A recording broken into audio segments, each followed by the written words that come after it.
आज है 13 सितंबर 2021। अगर आप ऐसी कंपनी में निवेश करना चाहते हो जिसके क्वार्टर 2 के नतीजे काफ़ी शानदार आए हो, जो रेलवे की कंपनी है, तो कंपनी भी डूबेगी नहीं। उसके साथ में एक पूरी तरह से डेब्ट फ्री कंपनी है। डेब्ट फ्री कंपनी होने के साथ साथ में ये कंपनी डिविडेंड भी काफ़ी अच्छा देती है। और इस स्टॉक इरकॉन इंटरनेशनल लिमिटेड का जो स्टॉक का प्राइस है वो 50 रुपये से कम है।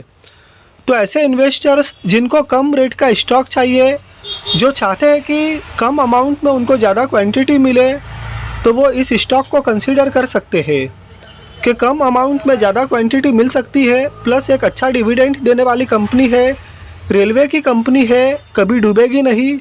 उसके अलावा इसके क्वार्टर 2 के नतीजे काफ़ी शानदार आए हैं। तो इतनी सारी अच्छी चीज़ें इस कंपनी के अंदर है, तो इस कंपनी को लॉन्ग टर्म इन्वेस्टमेंट के लिहाज से आप एनालाइज कर सकते हो, कंसीडर कर सकते हो। इस कंपनी के पास बिजनेस की भी कमी नहीं है। काफ़ी बड़े बड़े प्रोजेक्ट्स, कंस्ट्रक्शंस वर्क इस कंपनी के भारत और भारत के बाहर कई देशों में चलते हैं और कंपनी ने सक्सेसफुली कंप्लीट भी किए हैं।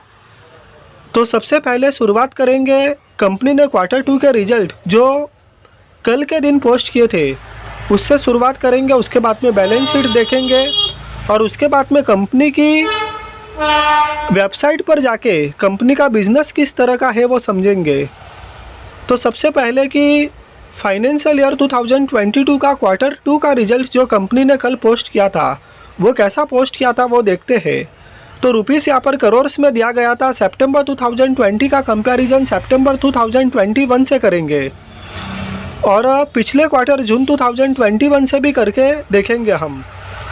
तो सबसे पहले टोटल इनकम सितंबर 2020 में कंपनी ने टोटल इनकम पोस्ट किया था 1066.87 करोड़।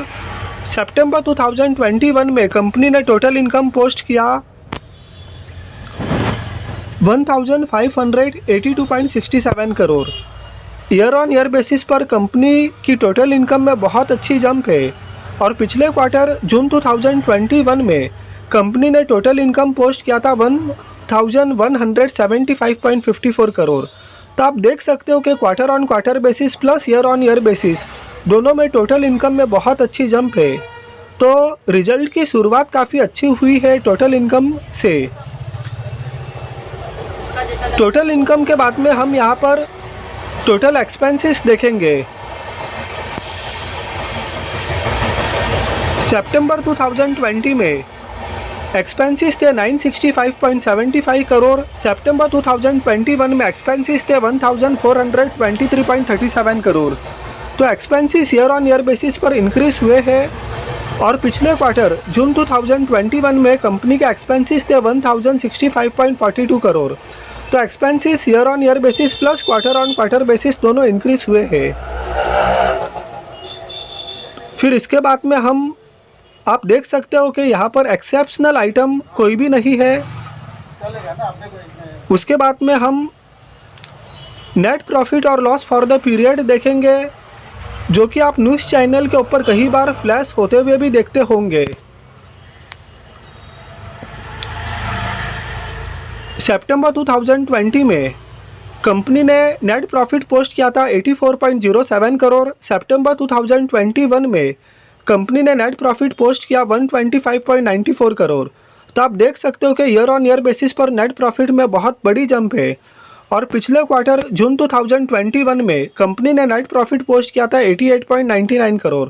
तो नेट प्रॉफिट में year on year basis plus quarter on quarter basis दोनों में बहुत अच्छी जंप है। तो कंपनी ने बहुत ही अच्छा रिजल्ट पोस्ट किया है, जिसमें कि नेट प्रॉफिट में year on year basis plus quarter on quarter basis दोनों में बहुत अच्छी जंप है। उसके बाद में इसका EPS हम देखते हैं तो 0.89 से इंक्रीज होकर 1.34 हो गया है और 0.95 से इंक्रीज होकर 1.34 हो गया है। तो कंपनी ने बहुत ही अच्छा नतीजा पोस्ट किया है year on year basis plus quarter on quarter basis.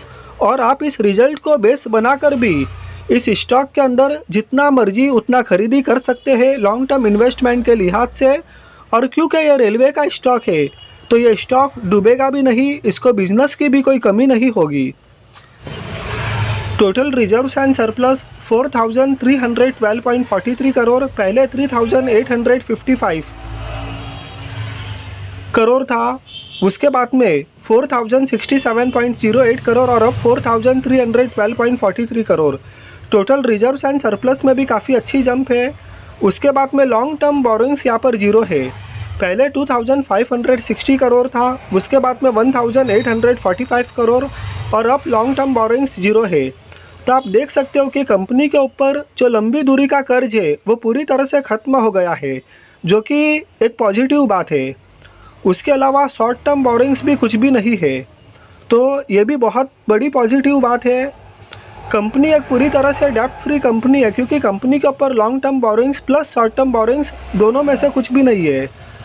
Company पूरी तरह से एक डेब्ट फ्री कंपनी है। इसके अलावा आप कैश एंड कैश इक्विवेलेंस भी देख सकते हो, 3,250.46 करोड़ है। पहले 2,932 करोड़ था, उसके बाद में 2,500 करोड़ और अब कंपनी के पास में जो कैश है वो 3,250 करोड़ है। तो पहले के कंपेयर में कंपनी के पास में कैश भी काफ़ी अच्छा है। और उसके अलावा टोटल असेट्स 10,664.49 करोड़। तो कंपनी का Q2 का रिजल्ट तो काफ़ी शानदार आया है। रिजल्ट के साथ में बैलेंस शीट के ऊपर ये कंपनी पूरी तरह से एक डेब्ट फ्री कंपनी है। तो काफ़ी पॉजिटिव बातें इस कंपनी के साथ में जुड़ी हुई है, जो कि लॉन्ग टर्म इन्वेस्टमेंट करने के लिए मोटिवेट करती है। इस कंपनी की वेबसाइट पर हम आए हैं, जहाँ पे हम अबाउट इरकॉन के बारे में समझेंगे कि कंपनी का बिज़नेस किस तरह का है। जो यहाँ पर कंपनी की वेबसाइट पर जो हमको सीन्स दिख रहे, पोस्टर्स दिख रहे, तो आप ब्रिजेस देख सकते हो, हाईवेज देख सकते हो, उसके अलावा आप ट्रैक्स देख सकते हो। तो इसका मतलब कि कंपनी कंस्ट्रक्शन वर्क से जुड़ी हुई है। तो हम इरकॉन के बिज़नेस को समझते हैं, तो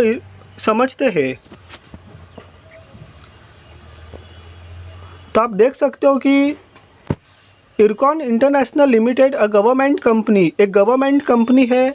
अगर ये रेलवे की कंपनी हुई, इसका मतलब कि गवर्नमेंट कंपनी है, incorporated by the central government, ministry of railways under the companies act 1956 on 28 April 1976, originally under the name Indian railway construction company limited, is the leading turnkey construction company in the public sector.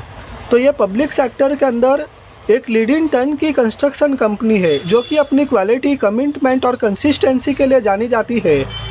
और इसका performance में बहुत ही अच्छी consistency, commitment और quality रहा है। इरकॉन के जो ऑपरेशंस है वो काफ़ी वाइड स्प्रेड है, इसका मतलब कि फैले हुए है। भारत के कई राज्यों में इरकॉन के ऑपरेशंस है और भारत के अलावा भारत के बाहर भी कई देशों में इरकॉन के ऑपरेशंस काफ़ी वाइड स्प्रेड फैले हुए हैं, जैसे कि Malaysia, Nepal, Bangladesh, Mozambique, Ethiopia, Afghanistan, UK, Algeria and Sri Lanka. ये एक स्पेशलाइज्ड कंस्ट्रक्शन ऑर्गेनाइजेशन है जो कि कंस्ट्रक्शन एक्टिविटीज़ में एंटायर स्पेक्ट्रम को कवर करती है और इंफ्रास्ट्रक्चर सेक्टर में सर्विसेज प्रोवाइड करती है। हालांकि रेलवे और highway construction, EHP, sub station engineering and construction and MRTCS उसके महत्वपूर्ण बिजनेस है। तो इरकॉन एक हाईली कॉम्पिटिटिव इन्वायरमेंट में तो ऑपरेट करती है, उसके साथ साथ में जो डिफ़िकल्ट टेरेन्स है और क्षेत्र है भारत के अंदर, वहाँ भी ऑपरेट करती है। और भारत के बाहर भी वो एक एक्टिव पार्टिसिपेंट है प्रेस्टिजियस नेशन बिल्डिंग प्रोजेक्ट्स के अंदर।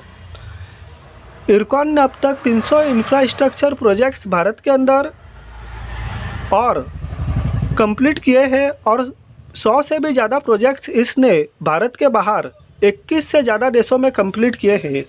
तो काफ़ी बेहतरीन कंपनी है, कंपनी का बिज़नेस काफ़ी बेहतरीन है, एक गवर्नमेंट कंपनी है, रेलवेज़ की कंपनी है, तो कंपनी डूबने का भी कोई चांस नहीं है।